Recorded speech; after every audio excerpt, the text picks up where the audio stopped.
Esta é a imaxe duns vencedores. Son os integrantes do equipo masculino do Pescados Rubén Fútbol Sala de Burela, xa en Primeira División Nacional, durante a súa visita ao Pazo Provincial, onde se lles recoñeceu o duro traballo que realizaron durante toda a tempada para acadar o ascenso o pasado 13 de abril. Volve a situar a un equipo que é un referente en como facer equipo, en como xestionar o deporte, en como facer que ese deporte impacte no seu territorio, na súa contorna, no seu ámbito social, máis alá do eido deportivo, pois na primeira división, que é onde queremos que esteña a nosa provincia. Os rapaces que ao final son os verdadeiros protagonistas, os que han levado a provincia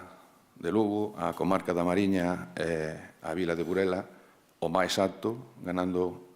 o título, non xa só o ascenso, que efectivamente é importantísimo, sino que se ascendeu ganando a competición. O Pescados Rubén é o único club de toda España que ten en Primeira División os dous equipos, o feminino e o masculino. Sodes un claro exemplo de como esa combinación entre axuda pública, colaboración público-privada, pois son capaces de sacar un proxecto integral, deportivo, social, porque tamén sei que a través da Fundación, que máis outros aspectos sociais que traballades da Fundación Indecum, pois levades a cabo e plasmades proxectos moi importantes. O seguinte reto do Pescados Rubén Fútbol Sala, neste caso do equipo feminino, será pelexar por revalidar o título irmandiño de edición número 28 da Copa Galicia, que se celebrará na Coruña o vindeiro fin de semana.